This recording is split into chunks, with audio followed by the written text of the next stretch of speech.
parte da una occasione straordinaria da parte dei musei di rapporto e di relazione con i prestatori e con i donatori. Devo dire che in questo i musei negli ultimi anni stanno molto coltivando le relazioni e con dei risultati molto encomiabili, secondo il mio modesto parere. E nel caso di specie, 3 anni fa abbiamo iniziato un rapporto con la famiglia Selvatico, e è presente Giovanni, che ringrazio, eredi di Lino Selvatico, che hanno individuato nella nostra istituzione un luogo dove poter allocare tutta la loro importantissima collezione, numerosa e importante, in parte donando delle opere e in parte depositandole a lungo termine. E questo è un fatto straordinario, perché significa che ci sono, e non è l'unico caso, in sala ci sono altri prestatori che ringrazio veramente di cuore, sono privati che hanno un patrimonio, che hanno delle bellezze in casa e che le rendono disponibili alla comunità, e di questo veramente va dato onore e merito. E per noi questo è importantissimo, perché è l'infa vitale, ci dà la possibilità di programmare e progettare percorsi e soluzioni anche espositive che prima non avevamo. Quindi veramente grazie. Nel caso di Lino Selvatico è stato particolarmente difficile immaginare un percorso innovativo. Perché? Perché una mostra dedicata a Lino Selvatico monografica c'era già stata prima a Venezia, a Pesaro, e poi ce n'è stata una successiva a Padova, sempre monografica. Quindi il nostro sforzo è stato quello di non ripetere l'esperienza fatta, ma di cercare di qualcosa di originale. Ovviamente abbiamo iniziato a studiare Lino Selvatico a fondo. Lino Selvatico, sapete, è nato a Padova, ma è veneziano d'adozione, è figlio di Riccardo Selvatico, che è stato tra l'altro anche sindaco di Venezia tra il 1890 e il 1895, ma oltre che poeta e librettista, tra l'altro una sua opera è stata anche rappresentata in un teatro cittadino, una delle sue prime, nel teatro Garibaldi, non più esistente. Ma Riccardo Selvatico è stato soprattutto il fondatore della Biennale, quindi un merito straordinario. E infatti Lino sarà sempre legato a quel tipo di esposizione, partecipando praticamente in maniera ininterrotta. Le opere di Lino Selvatico sono prevalentemente dedicate e declinate al femminile, quindi sono ritratti di donna, sono nudi in alcuni casi, ma ci sono anche molti altri generi, quindi che ne so, il bambino piuttosto che la natura morta e via dicendo. Però insomma è preponderante nel suo fare artistico l'attenzione al mondo femminile, e quindi da lì è scattata la molla di cercare di indagare questo tipo di genere, un genere che tra 8 e 900 riscuote un successo enorme per 3 motivi fondamentali. Uno, nasce la nuova borghesia, quindi accanto all'aristocrazia emerge un nuovo ceto che è capace di spendere, che può commissionare agli artisti delle opere e soprattutto che vuole manifestare, rappresentare in maniera pubblica la ricchezza e la posizione sociale raggiunta. Come lo fa? Con delle ville, con dei palazzi importanti, lo fa allestendo queste case in maniera sontuosa,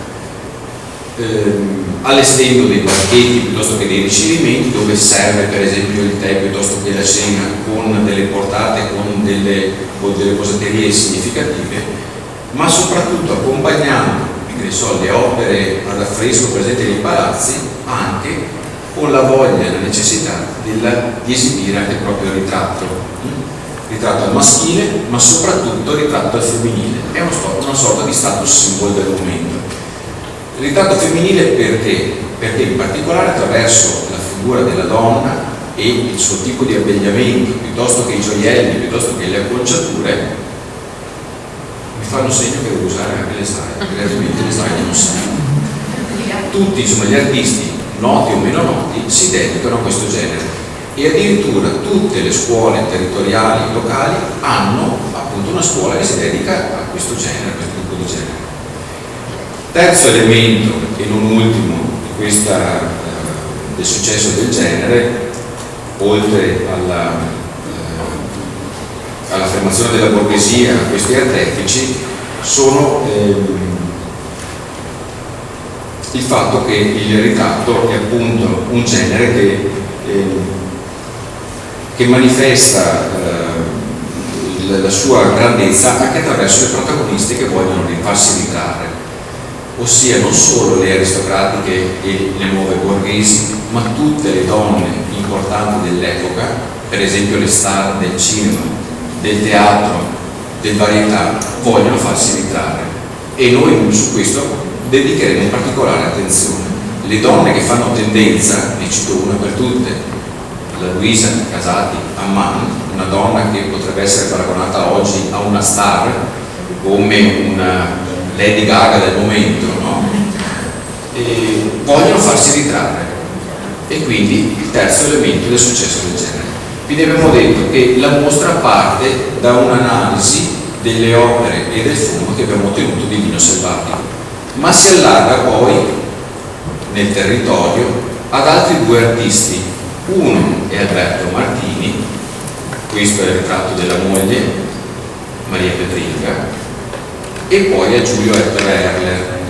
Questi due artisti in particolare perché nel 2024 cade un anniversario, nel caso di Lino Selvatico è il centenario della morte, 1924-2024, nel caso di Alberto Martini è il 70° della morte, nel caso di Giulio Ettore Erler, altro quintergino, come ricordavo prima il dottor Zadi, il 60° della morte. Come vedete mettiamo assieme tre protagonisti locali, tra virgolette locali, di formazione internazionale Martini e Selvatico, di formazione almeno extraregionale Giulio Ettore Erler, visto che si forma prima a Venezia e poi a Milano, con altri grandi interpreti del genere, quindi allargando poi la sfera. Ecco, consentitemi una parentesi. Prima di questo genere, della fortuna del genere, qual era il ruolo della donna? È bene tenerlo presente. Lo vedete nel quadro al centro di Sinibaldo Tordi, per quanto riguarda la donna aristocratica. La donna aristocratica doveva esibire bellezza e ricchezza, doveva procreare per fornire la continuità al casato e alla famiglia. Terzo, si occupava dell'educazione dei figli attraverso il contributo e l'appoggio delle istitutrici. Nel caso della donna del popolo ovviamente andava molto peggio, doveva procreare e fornire braccia da lavoro, e se erano maschi andava bene, se era femmine era una disgrazia, anche perché significava che la dote usciva di casa. Secondo elemento, doveva servire, e uso questo verbo apposta, la casa e il marito.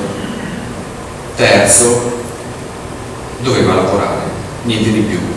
Ovviamente è il periodo in cui giustamente la donna entra in scena e quindi iniziano anche quei movimenti di emancipazione, e lo vediamo nel quadro, nel caso mio di destra, nel quadro di destra, dove appunto si rappresentano, si raffigurano le donne che si radunano per chiedere maggiori diritti e maggiori attenzioni, ma viene fatto in una maniera ironica, un po' maschilista devo dire. Quindi quelle donne che chiedono diritti a un certo momento saltano sulle sedie e prendono quasi paura perché compare un topolino, che lo vedete proprio nel margine inferiore del dipinto. Quindi queste donne che reclamano diritti sono ancora viste in maniera ironica. Quanto è moderno e attuale ancora questo significato a volte. Quindi siamo in questo tenore di attenzione rispetto alla donna quando il genere si impone. Ecco, stavo dicendo prima che oltre ai tre grandi nostri trevigiani ci sono una serie di altre figure protagoniste di questo percorso.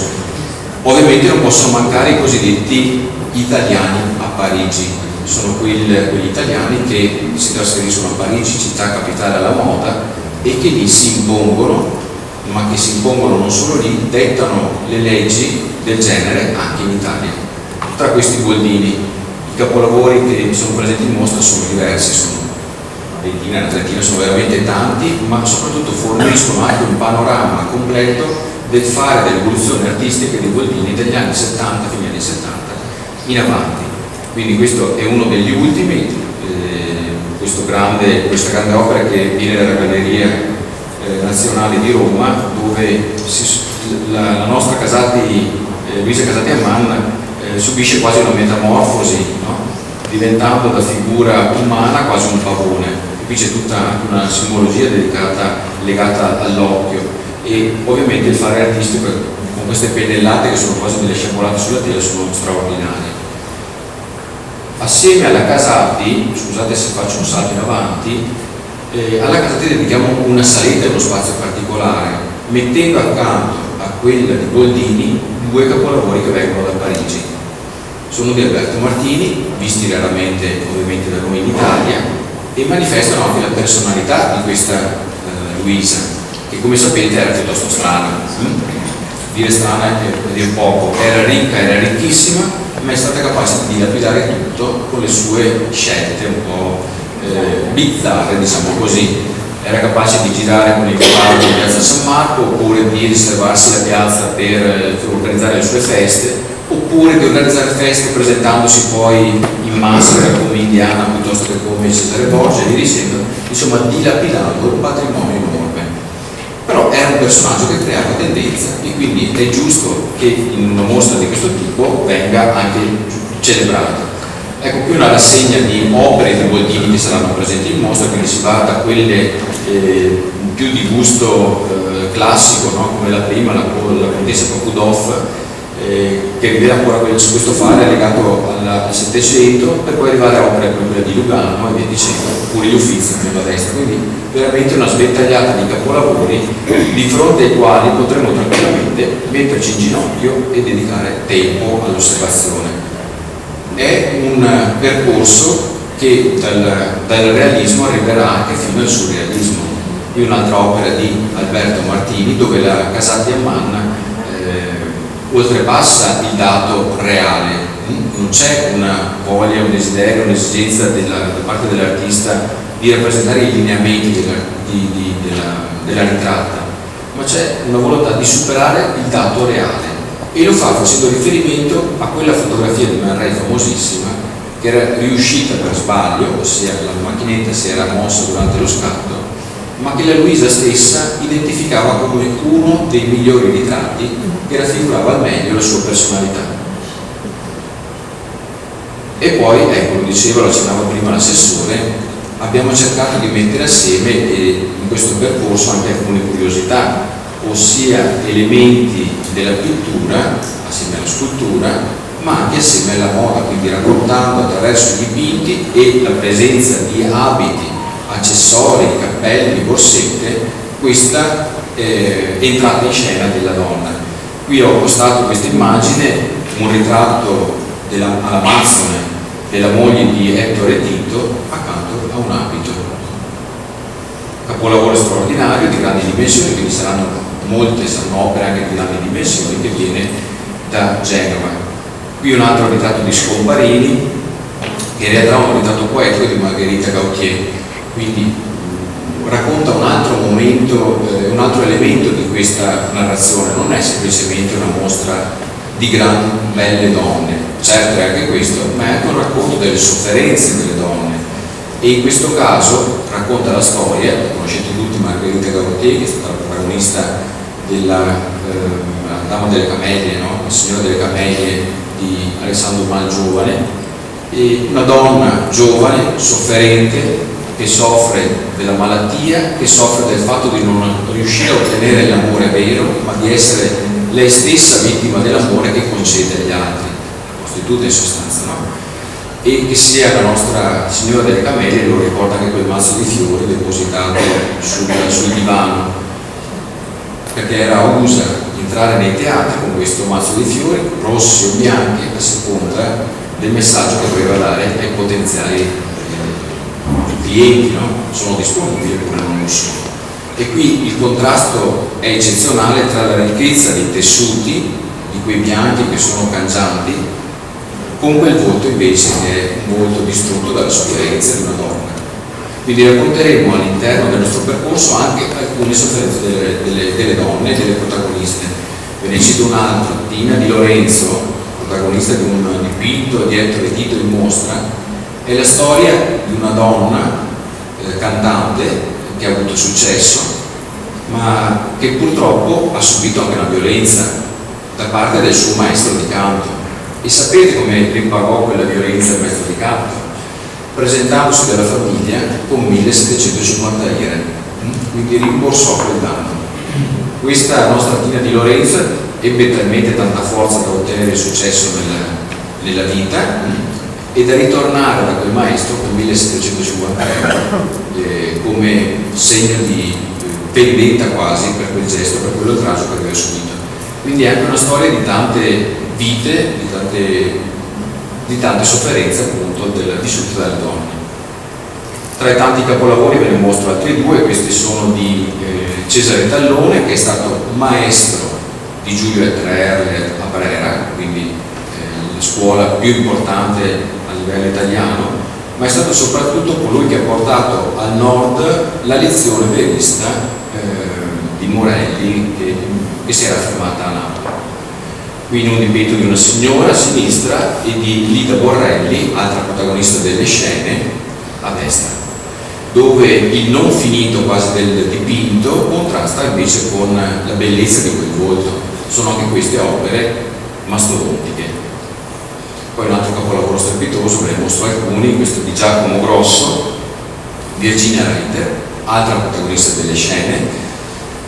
Quindi uso sempre questo protagonista delle scene non per dire che la mostra racconta solo la storia delle donne del teatro, ma perché è il momento in cui si entra come protagonista della storia.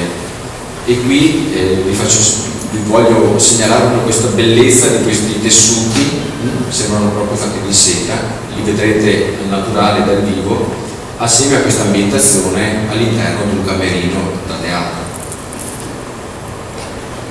Ecco, e concludo questa brevissima carrellata tornando a Treviso. Una segnalazione che è stata fatta da Eugenio Mazzardo e poi da Andrea Beglini, di un artista che è praticamente sconosciuto. Si tratta di Eugenio Berocco, mai sentito prima, e mi hanno segnalato queste due operette. Si tratta di due sculture, a destra di Eleonora Duse, quindi è un omaggio alla nostra cantante di cui ricorre quest'anno il centenario, e sulla sinistra di Josephine Baker. Ecco, questa è la chiusura simbolica della mostra, perché ancora una volta si tratta di una ballerina, di una cantante statunitense naturalizzata francese, probabilmente la prima donna di colore che ha avuto successo negli anni 20 e poi negli anni 30 appunto a Parigi. E mi sembrava che fosse la maniera più idonea per dare un senso, un significato a questa mostra, che non è semplicemente una carrellata di bei visi, di bei volti, di belle donne, ma vuole essere anche una testimonianza del percorso fatto, ma anche di quanto rimane ancora da fare. E poi mi piacerebbe darvi qualche altro numero, alcuni li ha dati l'assessore, ma penso sia giusto inquadrare ancora di più gli elementi di questa grande mostra. I piani espositivi sono 3, quindi partiremo dall'Ipogea, passeremo alla Sala delle Colonne fino alla Sala Foffa. Il nostro architetto ha distribuito gli spazi in 13 sale, quindi 13 sale per 800 metri quadri allestitivi circa, quindi uno sforzo non da poco. 150 le opere che rappresentano ben 30 artisti, quindi troverete la carrellata di un solo artista, tanti Selvatico sicuramente, tanti Bodini sicuramente, ma veramente una panoramica, una galleria imperdibile. 125 sono i prestiti dall'esterno, quindi immaginate anche la fatica dal punto di vista proprio operativo. 42 i prestatori, tra questi prestatori pubblici, gli Uffizi, piuttosto che le gallerie d'arte moderna di Roma, Palazzo Pitti, appunto, Torino, Genova, Trieste, prestiti internazionali da Parigi, da Lugano, per dare appunto una dimensione consona a questo progetto. 25 opere, dicevo prima, sono del museo, 22 sono state restaurate per l'occasione, quindi l'operazione di una mostra fatta dai musei è sicuramente quello di valorizzare il proprio patrimonio, di sfruttare l'occasione per tutelare, quindi fare degli interventi di restauro e per rappresentare al pubblico molte opere che non erano state viste prima, quindi molte di queste sono inedite o mai esposte prima. Il progetto ovviamente è stato curato dal sottoscritto, ma si avvale della collaborazione di tanti studiosi e dovete consentirmi di citarli perché con loro c'è stata una collaborazione fitta e molti sono stati anche di stimolo per delle soluzioni che sono state veramente azzeccate. Tra queste Maria Ida Bigi, vado per ordine, che è una studiosa della Fondazione Cini, esperta di teatro, e quindi nella sezione particolare dedicata alle artiste e alle protagoniste della scena è stata fondamentale. Poi Eleonora Drago, che è la nostra conservatrice, che in catalogo tra l'altro proporrà uno studio interessantissimo, un approfondimento molto interessante sulle presenze degli artisti stranieri nella Biennale. E la Biennale, come dicevo all'inizio, il fatto che il nostro Riccardo Selvatico ne sia fondatore, è importantissimo capire che tipo di presenze si riscontravano alla Biennale, che tipo di apporto abbiamo poi dato alla formazione degli artisti locali. Elisa Masiero, la cito perché in particolare il suo apporto è stato fondamentale nella scelta degli abiti, dei cappelli, delle borse, di tutti quegli accessori che magari curiamo poco in una mostra e che invece sono un valore aggiunto. Sono un valore aggiunto anche perché poi nei dipinti li ritroviamo. E gli artisti curavano con grande attenzione proprio la preparazione della scenografia e dell'allestimento proprio anche della donna. Manlio Mezzacasa, che è nostro storico dell'arte, quindi seconda figura interna, che si è occupato di un'altra sezione della mostra che riguarda il nudo. Ovviamente non si offende a nessuno, ma una certa attenzione è stata dedicata anche a questo tema, mai in maniera volgare, quindi non ci sono nudi provocanti, ci sono nudi a volte rubati, a volte in posa, ma sempre di una delicatezza che tende a valorizzare la femminilità nel suo insieme, nel suo complesso. Poi Raffaello Padovan, che l'avevo visto prima, quello lì, un studioso, storico dell'arte locale, trevigiano, nostro trevigiano, che sta dedicando particolare attenzione allo studio di Giulio Ettore Erler. Proprio in questo periodo pubblicherà anche uno studio monografico e il suo stimolo è stato fondamentale per inserire all'interno della mostra anche opere che vengono da collezioni private, quindi molte di queste opere di Erler sono inedite e mai viste prima. Poi Giuseppe Pavanello, che non ho visto come presente, ma lui cura una prefazione molto gustosa, devo dire, come nel suo genere, sul ritratto femminile e sulla femminilità nell'arte.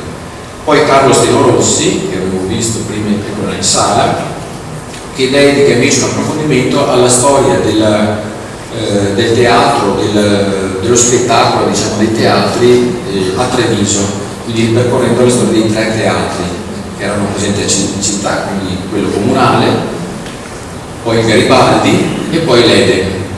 Quello dell'Eden è particolarmente significativo perché è un esempio di visione imprenditoriale assolutamente innovativa. Quella famiglia Appiani che creò quel centro, quel complesso, quel quartiere, diciamo, no? Il famoso Appianopoli, inserendo all'interno del teatro aveva una visione di una modernità estrema, curandosi addirittura anche dei propri operai e ottenendo anche riconoscimenti internazionali all'esposizione di Parigi. Quindi è uno studio curioso, come vedete, e lo sarà nel catalogo, che mette assieme una visione dell'arte internazionale con l'attenzione anche alla dimensione locale. E poi, ultimo ma non ultimo, Ivano Sartor, che invece, pur essendo esperto di selvatico, avendo scritto diversi contributi sull'inno selvatico, si è curato di un aspetto più storico della città di Treviso, ossia cosa significava modernità a Treviso in questo periodo. E quindi curiosissimo, per esempio, leggere cosa cambia a Treviso dal punto di vista urbanistico, dal punto di vista architettonico, dal punto di vista degli investimenti pubblici. È una città che si risveglia, vuole ripresentarsi in maniera nuova rispetto al periodo preunitario. Quindi sarà un percorso veramente vasto, completo, che cercherà di mettere insieme la bella moda, insomma, le donne, gli accessori, i vestiti, gli abiti, con anche dati di curiosità locale che secondo me saranno particolarmente gustosi. Se mi consente, Assessore, farei fare proprio 2 battute, se posso, al volissimo, a Eleonora Drago. Io posso parlare magari di quello che ho approfondito io e che poi spero possiate anche ripercorrere visitando la mostra.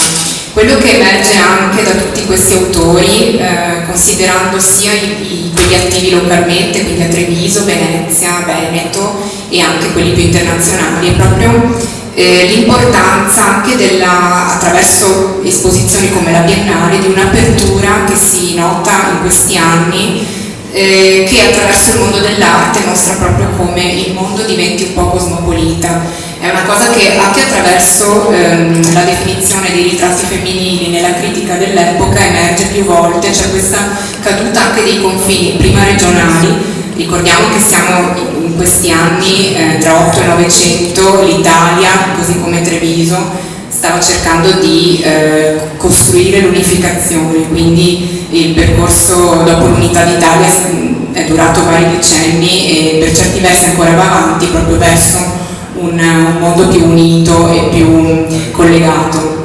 Attraverso le rappresentazioni femminili vediamo proprio come anche nell'arte le novità dal punto di vista internazionale vengano recepite, assimilate, mescolate dagli autori locali per creare proprio dei linguaggi nuovi. Se posso dire, aggiungere insomma l'elenco delle opere che vedrete in mostra, ci sarà anche un'opera di un autore straniero, non un italiano residente all'estero, ma proprio autore nordirlandese ma attivo a Londra, che è considerato uno dei più grandi ritrattisti dell'epoca, della Belle Époque, della società, dell'alta società femminile, che è John Lavery, un nome che magari a molti non può dire niente, però avremo l'onore di avere un prestito dalla Galleria Nazionale di Roma di un'opera che lui ha presentato alla Biennale. Ecco, per farvi capire, è un autore, a parte che a gennaio si è conclusa una grande monografica a Dublino di questo autore, che in Italia, nei musei italiani, si conservano sue opere a Capesaro e alla Galleria Nazionale di Roma, proprio in virtù degli acquisti alle prime biennali, che abitualmente sono esposte le sue opere nei depositi. Quindi è un'occasione proprio per vedere anche come lui, tramite, insomma, assimilando a sua volta Whistler, Sargent, autori già più noti, riesca a influenzare moltissimo gli artisti locali italiani. Spero che possiate anche, oltre a visitare la mostra, leggere, insomma, vedere il catalogo, perché penso sarà un prodotto molto bello, accattivante, che oltre alle opere che vedrete in mostra ha molti più contenuti, molte più immagini, molte cose, insomma, veramente notevoli, interessanti.